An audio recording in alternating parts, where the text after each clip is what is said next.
시대마다 이 청바지가 많이 변해요. 물론 패션이 그래도 여자들은 청바지 패션이 엄청나게 변해요. 진짜. 근데 뭐 이제 목사님들이 청바지를 입으면 옛날에는 굉장히 안 좋게 봤지. 아주 그냥 불량 목사. 근데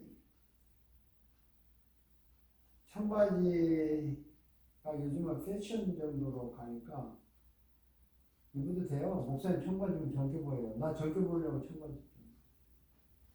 젊게 보이시고 자, 이 글을 쓰는 목적이 있는가? 사람을 변화시키는 설교를 하기 위해서다. 목적이 있어요. 여러분 이유와 목적은 다르죠. 이유는 어떤 일을 할 수 있는 동기가 뭐였냐고, 목적은 그래서 결과가 뭘 원하는 거냐. 그러니까 이유는 원인을 이야기하는 거고 목적은 결과를 보는 건데 사람을 변화시키는 설교를 하기 위해서 이 글을 썼다. 심플하죠. 사람을 변화시키는. 물론 성령님 없이는 불가능하다는 것을 전제하면서다. 자, 읽어보세요, 선생님. 설교 실패자였다. 교회 학교 교사로서 어린이들에게 성경을 가르치고 설교를 많이 했다. 목사 아들이기 때문에 그렇게 한 것이다. 28세부터 전도사로서 설교를 시작하였다. 지금까지 2020년 44년 이상 설교를 했다. 1990년부터 담임 목사가 되어 교회를 설립하여 다른 교회로 옮겨가지도 못하고 지금까지 한 교회에서 30년 이상 목회를 하고 있다. 청소년, 대학생, 중장년, 노년 등 많은 부흥회 수련회, 세미나, 강의도 하고 선교 활동도 많이 했다. 기적을 일으키는 목회 체험, 기도에 놀라운 응답도 받았다. 그래서 다양한 스타일의 설교를 했다. 설교를 즐기며 준비도 착실히 했다. 듣는 사람들, 즉 교인들의 평가를 빌리면 설교를 잘한다는 평가를 들었다. 나 스스로도 설교를 못한다고는 생각하지 않았다. 영적 교만이기도 하지만 못하는 평을 듣지 않는 것은 그나마 하나님의 긍휼하심이 때문이다. 그럼에도 불구하고 나의 설교를 듣고 변화를 일으킨 사람은 별로 없는 것 같다. 담임 목사가 된 후 약 30년 동안 세례를 준 교인을 기록해서 찾아보니 약간의 유아 세례를 빼면 220명 정도다. 1년에 7, 8명 정도 세례를 베풀었다는 통계다. 그 중에 목사, 선교사, 장로, 권사, 안수, 집사, 전도사, 신학, 교수를 배출할 수는 1년에 한 명도 안 되는 20여 명 정도다.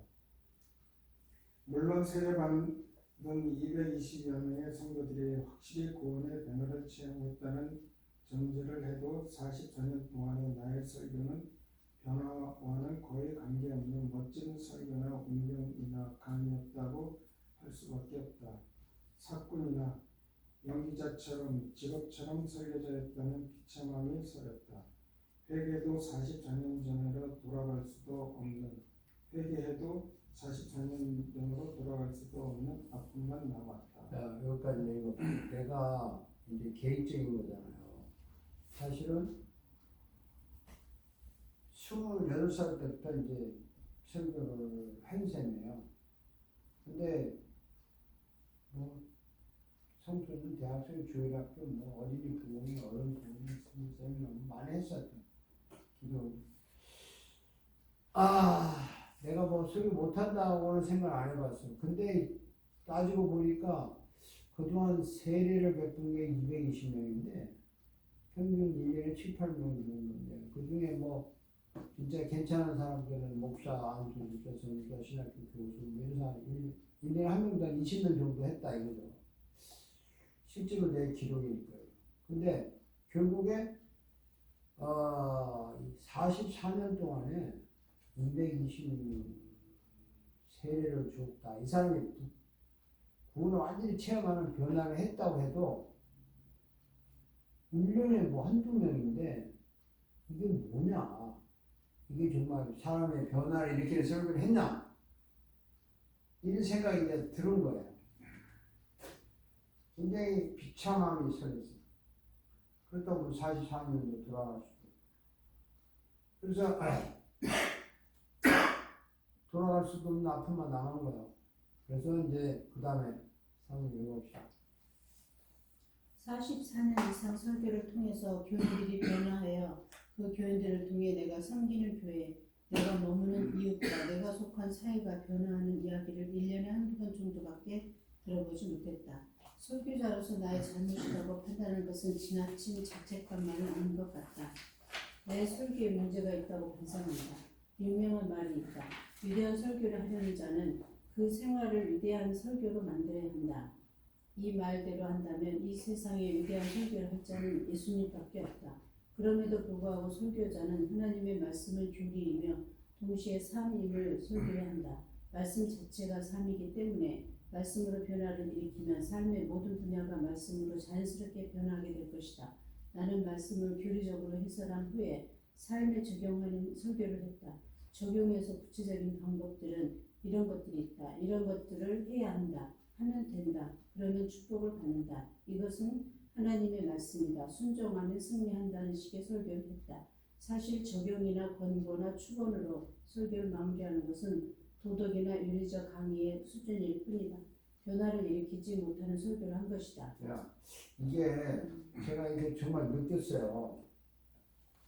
40년 설교했는데 교인들이 변했다, 내 이웃이 변했다 이런 말 거의 못 들어본 거야. 그리고 이제 이것이 무슨 더 드려?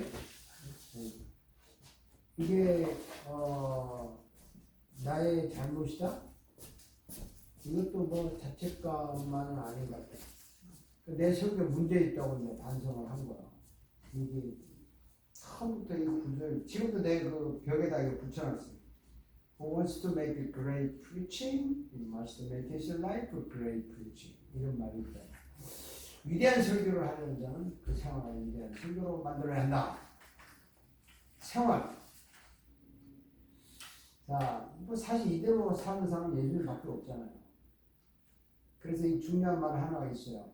설교자는 하나님의 말씀은 교리이며 닥트린이며 동시에 삶임을 선포해야 됩니다. 이게 굉장히 중요해요. 예수님의 말씀이 진리잖아요. 근데 예수님의 말씀 자체가 우리 생활과 관계없는 말은 한마디도 없어. 그러니까 예수님의 말씀 진리가 우리의 삶이야. 자, 바다를 잔잔케 했다. 그게 잔잔하라 하니까 잔잔했어요. 말을 했다고.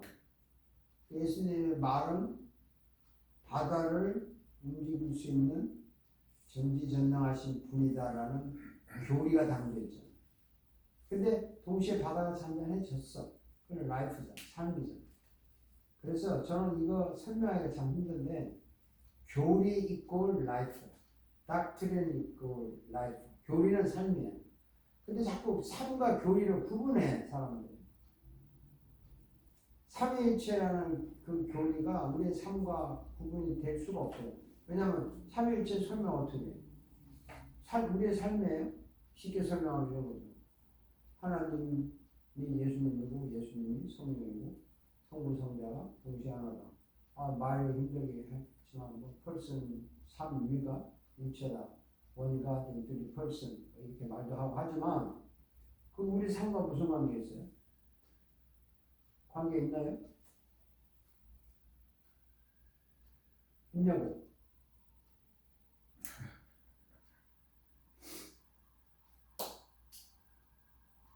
있냐고?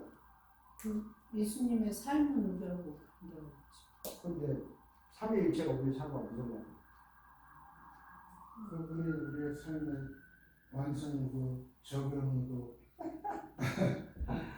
이제 이렇게 물어야 학생들이 머리가 돌아가요. 아니 쉽게 설명하자고요. 자, 조준영이라는 사람은 아빠고 아들이고 우리 교회 전도사고 한 사람이야. 교회 오면 전사님이라고 불러. 집에 가면 아빠라고 불러. 네? 밖에 나오면 친구가 야 준영아 부녀 삶이 달라? 3위, 4위 다 일체야. 3일째 우리 삶과 관계에 있다니까. 직접. 교리가 다 삶과 관계에 있어요. 그렇게 설명하면 쉬운 걸 가지고 그러면 교회에서 조준영이라는 사람은 독특한 역할을 하는 거야. 그렇죠? 독특해. 그러면서 조준영이라는 인간이야. 또 집에 가면 아빠로서 독특한 역할을 해. 내가 할 수 없어. 그 아빠의 역할을 하는 거야. 집에 가서 전도 역할 안 해. 아빠 역할을 하는 거야. 또 어머니한테 가서 독특한 아들 역할을 하는 거야. 그런데도 역시 조준형이야. 하나님인데 아들 노릇도 하고 하나님인데 아빠 노릇도 하고 하나님인데 뭐 친구 노릇도 다 하는 거야. 삼위일체가 뭐가 어려워? 그걸 학자들이 어려운 말로 표현했기 때문에 그러니까 교리가 라이프라는 거야. 내 삶이잖아. 자기가 그렇게 살고 있잖아. 나는 교회 목사지만 아빠, 그렇죠? 지금 아니고 남편 역할이 다 달라. 근데 완벽한 남편이고 완벽한 아빠고 완벽한 목사 뭐 이렇게 살아가는 거야. 우리 하나님은 이제 완벽했지만 우리는 그렇게 하려고 하는 거지. 그래서 교리는 삶이에요. 이게 이해가 돼야 돼. 그래서 설교를 할 때 옛날에는 이제 제가 어떤 교리적인 설교를 하고 이게 어떻게 적용할 것이냐 이런 식으로 설교한 거야. 이게 적용을 해서 이제 뭐 어떤 사람이 성공했다. 뭐 그리고 이렇게 하면 복을 받는다. 이렇게 하기를 주의 이름으로 축원합니다. 뭐 이런 설교를 한 거야. 이게 이제 도덕이나 윤리적 설교밖에 안 돼요. 강의는 아니에요. 강의. 이게 변화가 일어나겠어요? 적용한다고 변화가 일어납니까? 한번 물어봅시다. 내가 어떻게 적용하면 변화가 일어나요? 변화가 일어났으니까 적용을 해요. 아유, 둘 다 왔다 갔다 하지. 네. 적용하다 보니까 변화가 일어나고 편리하면 적용하고. 근데 둘 다인데 후퇴어 하겠다는 1번, 2번을 정하라면 이니시티브를 정하라면 뭐 어느 쪽으로?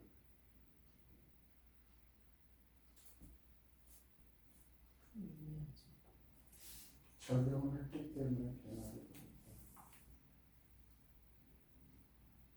때문에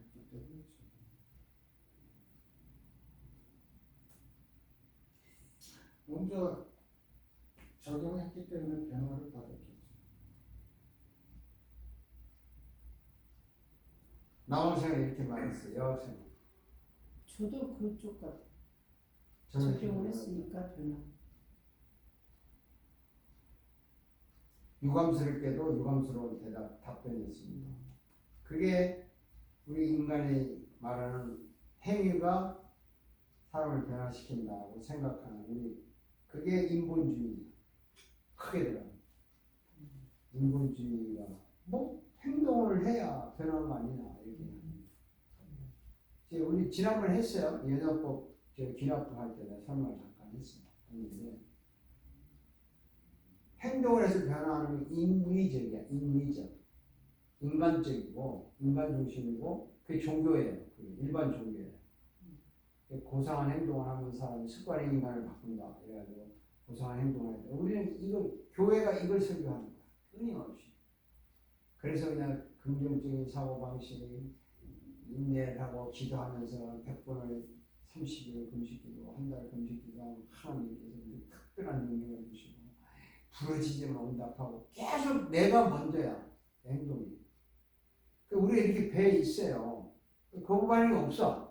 근데 항상 그게 찝찝하지. 뭐 내가 그럼 뭐 남들처럼 40일 안 해서 복을 못 받아? 남들처럼 뭐 영어 단어를 하루에 100개씩 못 외워서 내가 영어를 못해? 자꾸 그 행위 때문에 그 행동을 잘한다면 영웅이 되는 거예요. 못한 사람은 열등감식입니다. 그렇게 지금 살고 있잖아요. 우리도 모르는 사이에 이렇게 돼 있다고. 그렇지만 성경은 이렇게 말하잖아요. 그리스도가 변화를 시켰기 때문에 적용하다가 실패해도 또 하고 싶은 거야. 그 적용해서 열매가 저거 할렐루야하고 열매가 30배도 나오고 60배도 나올 수 있어요. 그게 중요한 게 아니야. 나는 변화가 있기 때문에 적용하고 싶어서 하는 거야. 이게 기독교는 자발적인 발란트거든. 나는 변화가 먼저 일어나야 되지. 변화를 일으키지 않는 설교를 한 후에 그냥 이렇게 믿으시라 저렇게 믿으시라 자꾸 이야기하는 거야. 그동안 그렇게 했다고 설교. 교인들이 아멘 하지만 저렇게 했고 새벽기도 열심히 나와야지 다음 주부터. 다음 주 매일 성경 한 달씩 읽어야 돼. 이렇게 결심하면 끝나잖아. 변화를 안 받고 자꾸 행동으로 자기를 바꾸려고 하는 게 우리도 모르게 배에 있어요. 교육이 그런 거니까 반복 습관. 근데 틀린 건 아니지만 그 전에 변화를 먼저 일으키는 분이 있어서 나를 변화를 일으켜야 되는 거야. 그래야 뭐 이제 만나다 보면 사랑하게 된다? 그것도 중요하지. 첫눈에 딱 반해서 사랑하면 얼마나 좋아.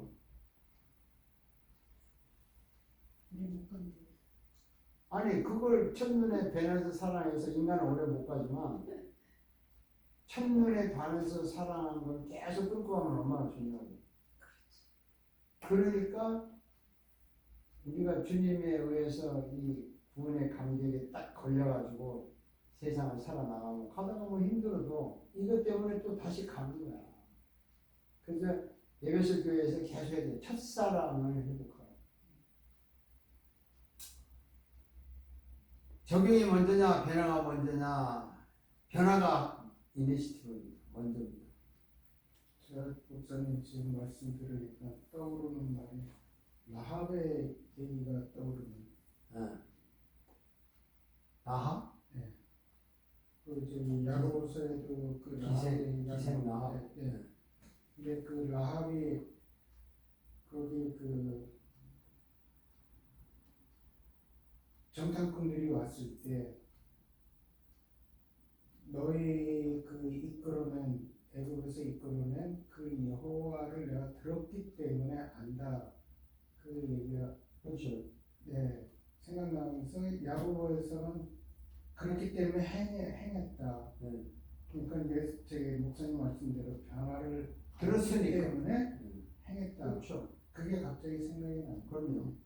생각이 나니까 이제 그게 성령의 감동이 나요. 그 말에 성경이 생각이 난다. 이건 성령의 감동입니다. 말씀이 생각나야 답을 찾는 거죠. 그 야고보서는 행위를 강조하는 쪽에 내용이 많아요. 마틴 루터가 제일 싫어했어요. 야고보서. 그렇지만 그 가만히 읽어보면 네 믿음을 행함으로 보여라 이게 나오잖아요. 행함이 없는 믿음은 죽은 믿음. 그러니까 네 믿음을 행함으로 보이라고 했을 때 믿음이 있으니까 그거를 행함으로 보이라고 하는 거지. 그렇죠. 행했기 때문에 믿음을 보이는 게 아니에요. 근데 우리는 그걸 좀 잘못 알고 있는. 그러니까 한국적인 아니면 다 대부분 기독교가요. 어제 유대인들은 예수님 오기 전까지는 유대 율법을 준수해야 생명이 이른다고 믿었기 때문에 그러다가 이제 예수님 오셔서 서양 문화가 형성이 됐는데 서양 문화를 하면서 바울이 이제 끊임없이 뒤엎은 게 믿음이 먼저야. 계속 이걸 얘기한 거 아니에요. 근데 유대인의 그 뿌리를 가지고 있던 크리스천 된 사람들이 그래도 말이야 행함이 없는 게 무슨 믿음이야. 자꾸 이렇게 이야기하는 거야. 할례를 받아야 돼. 안 받으면 아니야. 막 이렇게 안식일을 지켜야 돼. 주일을 지켜야 돼. 지켜야 돼 하는 거하고 지키고 싶은 거하고 다르다고. 우리는 하고 싶어 하는 거야. 근데 이게 하고 싶어서 하는데 어떤 때 하기 싫을 때가 있는 거야. 그럴 때 이제 성령님의 도움을 받아서 이거 게으르면 피네요. 도와주세요 해서 또 하고 하는 거지. 의무라는 건 없어요. 기독교는. 정말 없어요. 정말 없어. 정말 없다고. 근데 목사님 하라니까 뭐 순종함을 보고 준다니까 자꾸 이게 백해져 있어. 자기는 모르게 한국도 유교에서 기독교를 전파를 하다 보니까 유교적인 합작이 좀 있는 거죠. 이 세상 문화와 어디까지 합작해야 되나 이거 좀 이따 얘기하고 그 다음에 읽어봅시다. 설교자로서 거룩한 고민을 하다. 설교하는 자가 먼저 그리스도의 이야기가 자신의 이야기가 될 때까지 야곱처럼 하나님과 약복강가에서의 씨름을 해야 한다. 이스라엘이라는 이름을 받을 때까지 그러나 아무리 설교가 자신의 이야기가 되었어도 설교를 아무리 잘해도 그 결과는 설교하는 자가 평가하는 것이 아니고 설교를 듣는 자가 평가하는 것이다. 설교를 듣는 자가 받아들이지 못하면 길가에 뿌린 씨앗과 같게 된다. 옥토가 되기 전에는 아무리 좋은 씨를 뿌려도 열매는 없다. 옥토를 만드는 일을 먼저 해야 한다. 설교자는 듣는 자를 옥토로 만들고 자라게 하고 열매 맺게 하는 설교를 해야 한다. 듣는 자를 변화시키는 설교를 해야 한다. 변화는 열매로 나타나기 때문에 설교로서 나의 기록한 고민은 계속 아이고 눈이 잘 안 보이시는구나. 설교자로서 나의 거룩한 고민은 계속되었다. 이 거룩한 고민이라는 말을 참 많이 써요. 요즘 젊은 사람들이. 거룩한 고민. 근데 인간적인 세상적인 고민을 한다 그러면 불신자처럼 느껴지니까 거룩한 고민을 한다. 그 이해가 되죠. 걱정하는데 내가 걱정해 난 거룩한 걱정이야. 근데 여기 제일 중요한 건 내가 설교 아무리 잘해도요 안 받아들이면 끝장이에요. 받아들이는 것이 옥토 아니야. 씨를 뿌리는데 씨를 길가에 뿌리면 소용이 없어요. 돌밭에 소용없는 거예요. 그래서 설교를 열심히 하는데 이게 오늘 성령님의 감동으로 듣는 사람이 변화를 받아야 되는데 성령님의 감동을 주셔서 듣는 사람이 변화를 받아서 순간적으로 감동을 받는 건 감동이에요. 사실은 감동으로 좀 시간 지나면 끝나. 근데 성령님의 감동을 줘서 이 변화를 시키면 말씀이 씨가 돼가지고 자란다고. 그래서 이게 설교를 들을 때 그 말씀을 듣고 뭐가 자꾸 꿈틀거리면서 자기 라이프가 조금씩 바뀌려고 해요. 스타일이. 그게 이제 변화인데 옥토 있잖아. 옥토에 뿌려야 되는데 교인들이 옥토냐 이거야. 많이 알아요? 교인들이 옥토냐 이거야. 그 옥토 아닌데 내가 뭐 천사 같은 얘기하면 무슨 소리야. 그러니까 감동받는다는 거야. 지금 쉽게 말하면 우리 교회 요즘에 윤열사 나오지만 그분은 그냥 강의되잖아. 목사님 소리 강의 잘한다잖아. 그분은 옥토는 아니야. 그냥 잘 들어. 자기 레벨에서. 그러니까 변화라는 것은 옥토에다 뿌려야 되는데 그 어떻게 옥토를 만들어? 그 옥토를 만들기 전에 어떻게 해야 돼? 그게 고민이죠. 설교할 때마다 고민이에요. 강의하고 학생들 점수 주고 끝나지만 설교는 변화를 잃게 되는데 저 사람이 옥토가 아니야. 옥토 아닌데 계속 떠드는 거야. 그러니까 어쨌든 설교할 때 변화를 일으키는 메시지와 함께 뭔가를 계속 해야 돼. 그 수밖에 없어요. 자, 여러분 봅시다. 그 다음에 이거 없어요. 옥토가 아니면 열매가 없다. 옥토가 아니면 변화도 없다. 변화를 일으키지 못하는 설교는 죽은 설교다. 때를 얻든지 못 얻든지 뿌리기만 하면 열매는 성령님이 거둔다는 말로 설교자가 도피성을 가지는 것은 핑계다. 불신자를 향한 대중 전도나 개인 전도를 할 때는 뿌리는 것으로 만족할 수도 있다. 그들 중에서 옥토를 만날 수도 있고 옥토로 만들 수도 있기 때문이다. 그러나 예배 속의 설교는 도피성을 가질 수 없다. 성령님과 동시에 설교를 해야 하고 변화가 일어나야 한다. 물론 변화라는 것은 구원을 얻는 거듭남의 변화를 포함해서 매일매일 새롭게 성화되는 변화까지를 다 포함한다. 모든 변화는 성령님의 절대적인 감동과 역사로 일어난다. 성령님은 그 변화의 수단과 도구로서 설교를 사용하신다. 따라서 설교는 변화를 일으키는 도구가 되어야 한다. 성령님이 설교자를 통해서 설교하실 때 예배자가 옥토로 바뀌며 30배, 60배, 100배 열매가 맺힌다.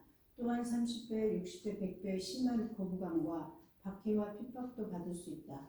그러한 박해에 굴복하지 않고 순교까지 하는 것도 열매다. 베드로와 스데반의 설교가 그 반응을 비교해보라. 그러한 옥토를 만들지도 못하고 옥토에 뿌리지도 못하고 열매를 보지도 못하는 설교를 할 때 설교자로서 나의 거룩한 고민은 계속되었다. 야, 진짜 이게 고민이거든요. 그치? 아니 설교했는데 아이고 나도 옛날 우리 아버님이라서 야 그냥 때를 얻든지 못 얻든지 씨를 뿌리라 해서 뿌려. 그리고 열매는 성령님이 알아서 할 거야. 뭐 부흥회나 대중전도는 그럴 수 있지만 매 예배 때마다 그렇게 하는 건 아니라고 해요. 그래서 예배 속의 설교는 도피성을 가질 수 없어요. 예배 때는 성령님과 설교를 하면서 변화가 일어나야 돼요. 그러니까 여기 재밌는 게 있어요. 물론 두 번째 줄 변화라는 것은 구원을 얻는 거듭남의 변화를 포함해서 매일매일 새롭게 성화되는 변화까지를 포함합니다. 이걸 알아야 돼요. 이걸 몰라가지고 변하다 그러면 다 그냥 다시 구원을 다시 체험하는 거, 거듭나는 것만 생각하는 사람들이 있고 변화 받았다 그러면 아직 구원을 안 받은 사람이 구원을 경험하는 것을만 변화라고 생각해요. 크게 잘못됐어요.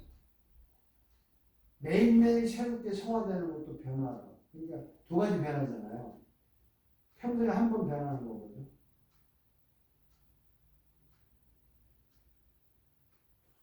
갑자기 질문에 답이 안 나와. 평소에 한 번 변하는 거. 그 저기 그 뭐야 그 오순절 때처럼의 그런 변화 성령이 강하게 나한테 오셔가지고 한번 뒤집어줬을 때 성령이 강하게 오신 것까지는 맞아. 근데 평소에 한 번 변화가 거듭남이잖아요. 본능이잖아.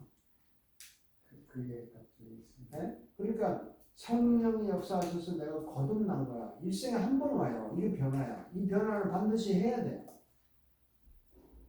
반드시 해야 돼. 이거 변화 없이 계속 그냥 엉뚱한 짓 하면서 물드는 거야. 이 거듭나지 않는데 예수 닮은 사람 얼마나 많아. 그 속에 이 기쁨과 변화가 없는 거야. 의무가 포함. 그런데 거듭난 것은 일생에 한 번 일어나는 거예요. 이 변화를 안 받은 사람들에게 이런 변화를 주려고 설교를 해야 되고, 그 다음에 거듭난 사람도 매일매일 세상의 때에 찌들고 유혹에 빠지고 넘어간단 말입니다. 그 사람들에게 새롭게 매일 새롭게 성화되는 그것도 변화라고. 자, 우리 여학생은 잘 아시겠지만 저녁에 샤워하세요 안 하세요? 하죠. 아 하세요? 저녁에 샤워 안 하는 사람 있어요? 화장품 지워요 안 지워요? 지워요. 왜 지워요? 아니 이제 자야 되니까 깨끗해야 되니까. 근데 그 다음날 또 화장. 또 해요. 그게 성화잖아. 매일매일 하는 성화잖아. 새롭게. 그게 성화예요. 그러니까 매일 어제 지난 오늘도 새롭게 출발을 해야 돼. 이것도 변화라고. 이 변화가 우리한테 필요한 거야. 불신자는 거듭나는 변화. 신자는 매일매일 새롭게 되는. 그 매일 화장 새롭게 하지 않아요? 당연히 해야죠. 그래서 변화라는 것은 구원을 얻는 거듭남의 변화를 포함해서 매일매일 새롭게 성화되는 변화까지 포함합니다. 이런 건 머릿속에 딱 박아야 돼요, 여러분. 변화할 때 이 두 개가 동시에 돌아가야 돼요. 그래서 이제 모든 변화는 성령님의 절대적인 감동과 역사로 일어난다. 이거 맞죠? 성령님의 절대적인 감동과 역사로. 뭐 성령님이 감동하는 변화 아니라니까. 그런데 보담이 재밌어요. 성령님은 그 변화의 수단과 도구로서 means of grace라고 해요. means of grace. 신학적인 용어죠. 은혜의 수단. 변화의 수단과 도구로서 설교를 사용하십니다. 자, 보세요. 성령님이 절대적으로 감동을 줘, 우리한테. 많은 사람들이 이렇게 생각해요. 그냥 성령님이 와서 내 마음에 어떤 능력을 주고 힘을 주면 내가 막 기쁘고 즐겁고 힘이 난다고 생각을 해요. 대부분 그래요. 정말 그런가요? 성령님이 나한테 오셨다는 걸 내가 뭘로 알아? 뭐 마음이 뜨겁고 흔히 사람들 하는 말대로 기도 중에 그냥 몸이 막 화끈화끈하고 누가 안수를 하니까 등에 찌릿찌릿해가지고 막 성령 충만을 받았다. 그게 성령님의 감동과 역사인가요? 순간적인 그런 거 올 수는 있겠지만 그것만 가지고는 아니죠. 왜냐하면 성령님이 왔다 감동이 오면은 성령님의 어떤 그 말씀이 나를 막 휘젓는 거예요. 자, 봅시다. 제가 전사님을 딱 가만히 쳐다보고 하니까 힘을 받아서 막 신나는 거하고, 전사님 진짜 훌륭하신 분이고 정말 인격적으로 대단한 분입니다. 그 말을 들었을 때 신나는 거하고 같아요, 탑니다. 네? 우리가 감동이라는 게 감동을 주는 매체가 있어야 된다고. 매개체가 정말 훌륭하다 그래야 그 말 듣고 기분이 좋은 거고, 당신은 나쁘다 그럼 그 말 듣고 기분이 나쁜 거라고. 그러니까 나를 감동을 주는 매개체가 뭐냐고. 마약한 사람들은 그냥 마약해서 약 때문에 막 미치는 거 아니요. 그 환상에 적게 하는 매개체가 약이 마약이잖아. 사람이 그 매개체가 있다고. 뭐든지 감동을 주는 매개체. 책을 읽고 감동받다면 책에 나한테 뭐 매개체. 도구라고 신학에서는 수단이라고 하는데, 성령님이 나한테 감동을 주고 강력하게 나를 움직여 가게 하는 매개체가 뭐냐? 도구가 그게 말씀이잖아. 성령은 말씀을 타고 들어와요. 말씀을 가지고 나를 흔든다. 그런데 그 말씀은 이제 기록된 말씀인데, 그거를 설교하는 설교를 성령님이 이용해서 우리를 흔들어요.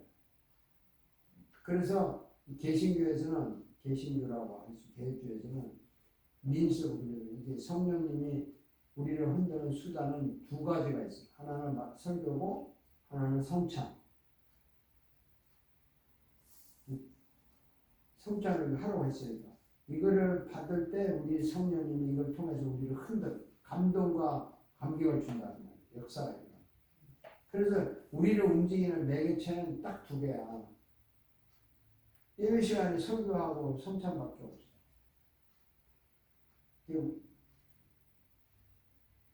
그거를 말씀에 갈 때 오순절처럼 성령님이 강하게 막 역사하고, 또 성찬 뜻과 잔을 받을 때 성령이 강력하게 역사해서 막 일어나는 사람이 있고, 성령이 강력하게 역사를 안 하면 또 적당히 어쨌든 감동을 받겠죠. 그래서 이거 되게 중요한 거예요. 목사가 이걸 알아야 됩니다. 내가 하는 설교가 성령님이 이걸 통해서 사람들에게 감동과 역사를 일으키는, 이게 설교 성령님의 도구다, 매개체다. 그걸 알고 설교를 해야 돼요. 그냥 멋지게 말을. 그러면 그 말씀을 통해서 이제 있을 때 예배자의 마음이 옥토로 바뀌는 거야. 그 순간. 뭐 30배, 60배, 100배, 열매가 종류가 다 다르잖아요. 100배 일어나고, 또 반대로 30배, 또 100배에 박혀져 일어나. 왜냐하면 베드로가 설교했을 때는 30배, 60배, 100배 막 일어났잖아. 스데반이 설교할 때는 거꾸로잖아. 36배 돌 던지고 스데반 죽였잖아. 그렇지만 스데반도 성령의 감동으로 내가 기꺼이 죽을 수 있는 순교까지 하는 그것도 성령의 감동의 열매잖아. 그래서 이제 제가 고민을 한 거지. 옥토를 만들지도 못하고 옥토에 뿌리지도 못하고 열매를 보지 못하는 설교를 할 때 설교자로서 나의 고민은 나의 거룩한 고민은 계속되는 거예요. 이런 고민을 하셔야지. 저도 설교자가 되려면 이런 고민을 해야지. 자, 이제 결론을 읽고 오늘 종강을 합시다. 설교의 고민을 해결하다. 설교자의 자질이나 인격을 논하고 싶지 않다. 설교자의 언변이나 표현력을 말하고 싶지 않다. 본질적인 것은 설교자 자신과 예배자 모두가 성령님의 감동으로 설교를 하고 설교를 듣고 변화를 일으키는 그런 설교를 하자는 것이다. 설교학에 대한 많은 연구와 저서들이 있다. 그것들 모두가 훌륭한 이론이며 실험이며 성경적이다. 그것들 모두를 다 터득하든 일부를 터득하든 성령님과 함께 변화를 일으키는 설교를 하자는 것이다. 정답이 있는 것이라고 묻는다면 답는 것인가라고 묻는다면 정답이 있는 것이라고 것인가라고 묻는다면 답변을 줄 수 없다. 그러니까 안경 쓰라고 그러잖아. 그러나 예수님이 사용한 방법을 소개할 수는 있다. 예수님이 사용한 방법이라는 말은 다양한 내용을 함축하고 예수님의 방법을 연구하는 관점도 다양하다. 그럼에도 불구하고 나는 예수님이 사용한 방법을 본질적으로 접근하여 소개하려고 한다.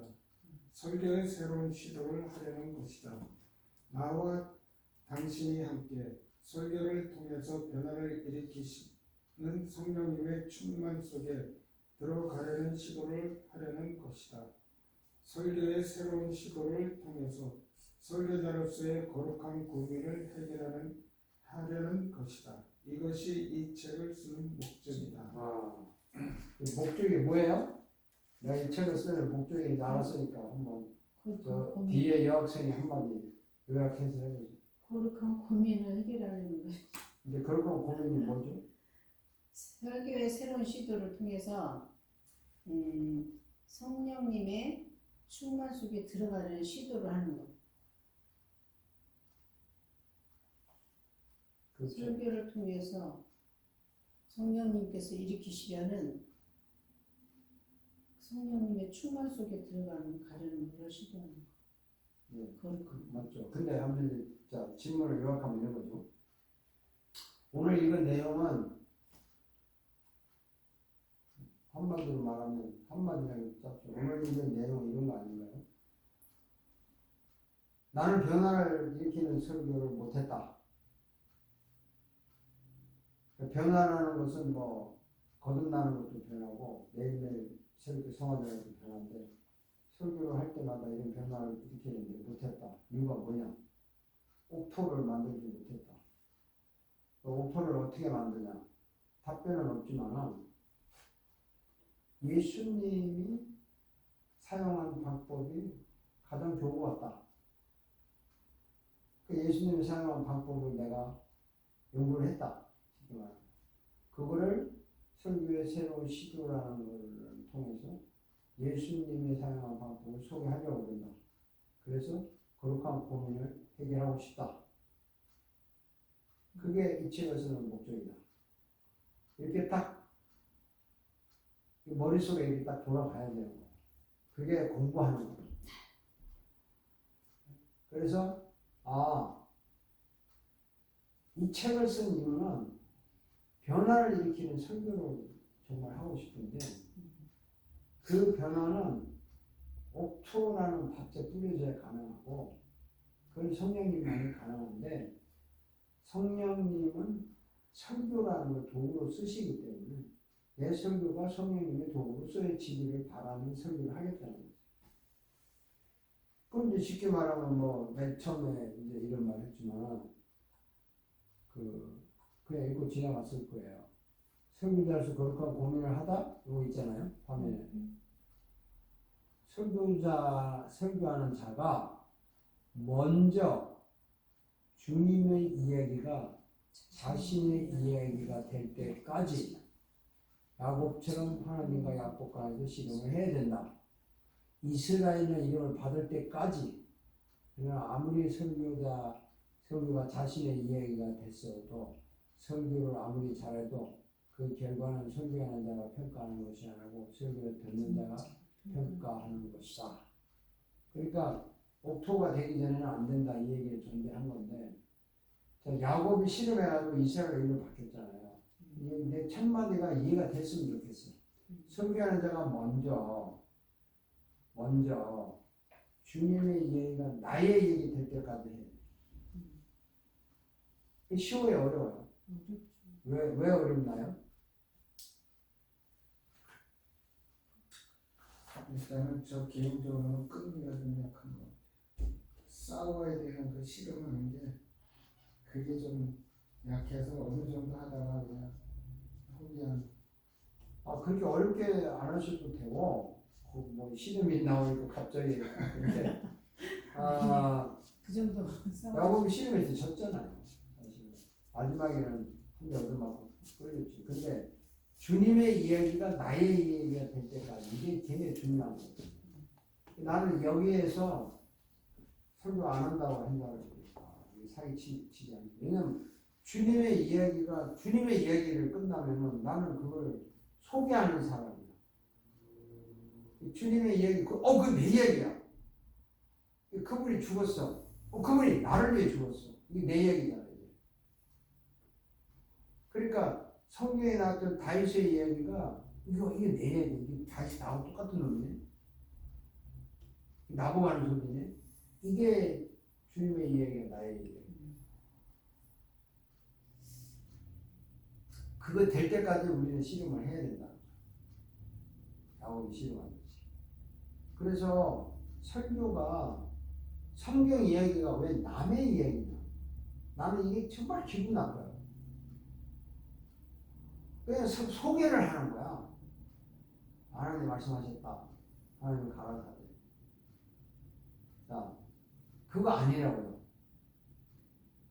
저는 정말 목숨을 걸고 하고 싶은 이야기가 주님의 이야기가 나의 이야기가 되지 않으면 설교하지 말라는 거야. 남의 얘기 그만하자요. 근데 그냥 나의 얘기는 또 할 수가 없잖아요. 그 주님의 이야기가 나의 이야기가 됐을 때 이제 비로소 내가 설교를 할 수 있는 거야. 요리사 얘기했잖아요. 요리사가 잘 만들어서 지가 탁 먹어보고 집에 정말 이거 진짜 잘 만들었다고 했을 때 손님한테 보내야지. 지네 입만 살짝 보고 일단 빨리 팔아야 된다고 해가지고 이쁘게 꾸며서 손님한테 줘? 우리 손님은 잘 먹겠지만 그건 요리사의 기분 태도는 아니지. 똑같은 얘기예요. 그래서 여러분 이제 종강을 하면서 성경의 이야기가 나의 이야기다. 그러면 조금은 생각이 달라질 겁니다. 나의 이야기가 될 때까지 그 성경을 계속 읽고 반복하는 거예요. 자, 여러분 이제 크리스마스가 내일 모레인데 크리스마스 언제예요? 날짜가 언제예요? 25일이에요? 내가 묻는 이유가 이제 갑자기 궁금하죠. 그게 진짜 크리스마스인가요? 예수님이 진짜 그날 태어나셨나? 아니죠. 뭐 그거는 뭐 여러 가지 설이 있으니까. 언제 태어나셨어요? 뭐 1월 달에 뭐 얘기도 있고 뭐 저저저. 근데 크리스마스를 성경에 예수님이 태어나신 날짜는 모르니까 모른다고 합시다.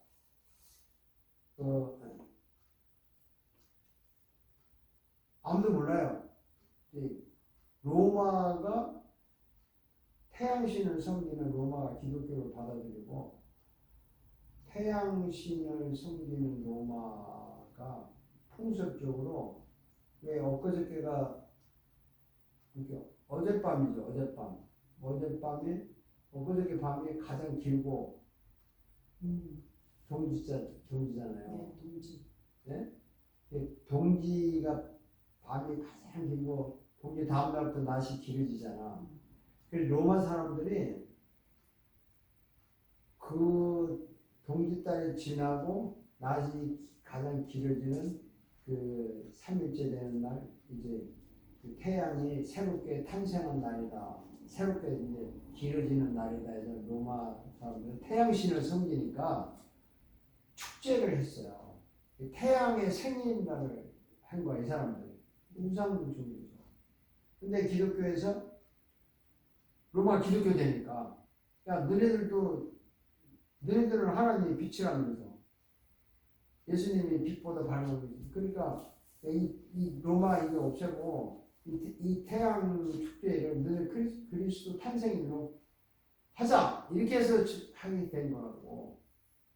그러니까 이제 이걸 가지고 찬성하는 사람들은 이방 종교를 없애고 거기에 그리스도 탄생을 해서 기독교가 승리를 했다. 그냥 축제하자. 그치만 이건 의무는 없어요. 성경에 하라 말아가 아니니까 의무는 없고 이렇게 하면 좋다. 기독교는 풍속으로 내려온 것 뿐이야. 근데 이제 요즘에 소위 말해 안식교나 또 여호와의 증인이나 소위 말해 독특한 그 기독교인들 많잖아요. 예, 그런 사람들은 야 이거 로마 태양 섬기는 날을 너희들이 타협해서 믹스해가지고 이거 완전히 우상 종교를 그리스도한테 반대한다. 안식교는 그래서 주일도 반대하고 크리스마스도 반대하고 다 하는 거예요. 우리가 알고 이야기하는 거하고 모르고 무조건 이야기하는 거 달라요. 그 크리스마스 날짜가 없어요. 그리고 로마의 태양일을 기독교가 들어오면서 기독교화 시켜놓은 거다. 그 이유가 뭐냐? 우리 설명 이렇게 해요. 자, 절간에 가서 부처를 믿는 스님을 전도를 했어. 그 스님이 예수를 믿었어. 그럼 절간을 다 헐고 거기다 교회를 세우는 방법 하나 있어요. 자, 이 절간 이 자리 이 우산 다 빼고 이 예배당으로 쓰자. 여기서 예배하자. 교회를 쓰는 것도 있어요. 어느 게 맞아요? 저 같은 성격에는 다 홍합을 기회를 쓰겠지. 그럼 그게 제일 좋지. 근데 허물 수 있는 건물도 너무 좋고 아깝고 또 뭐 허물계에는 너무 비용도 많고 형편이 어렵고 어차피 뭐 이것도 아름다우니까 이걸 예배당으로 쓰자. 그게 틀렸나요? 대신 그 안에 있는 뭐 그렇지 다 지우지. 치우고 네, 다 지우고 건물 자체를 교회로 꾸며 쓸 수 있잖아. 그런데 이제 어떤 사람이 와가지고 절간에 있던 자리를 교회로 쓰는 건 우상과 타협하는 거야. 이렇게 나온 사람이 있다고. 있죠. 네? 그러면 우리가 말을 해야 돼. 안식일은 통일인데 왜 너희들이 주의를 지켜 건방지게. 성경에 인간이 하는 게 안식교가 지금도 떠드는 거 아니야. 우리가 뭐라고 답변해?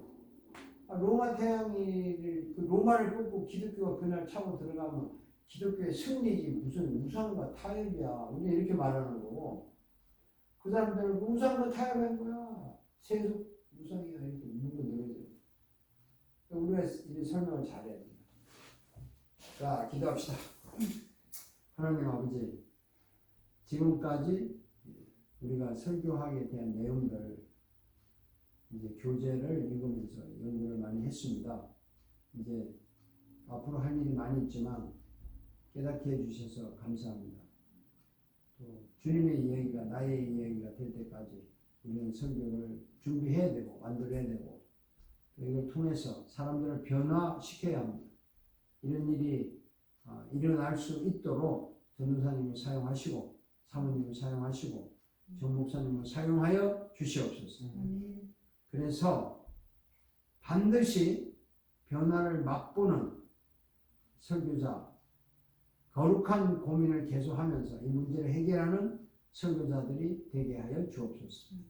우리 정 목사님 인내심을 가지고 이렇게 수고를 하시고 노력을 하십니다. 건강이 많이 힘들지만은 하나님께서 매일 새 힘을 주시기 원합니다. 매일 또 새롭게 성화시켜 가듯이 새로운 변화를 주시기 원합니다. 그래서 정말 멋지게 변화를 주는 설교를 할 수 있는 기회를 허락하여 주옵소서. 이루어 주실 걸 믿으며 또 이루어져 가는 것을 기대하며 감사를 드리며 예수님의 이름으로 기도드립니다. 아멘. 자, 오늘 종강 수고했습니다. 1월 둘째 주에 뵙기로 하고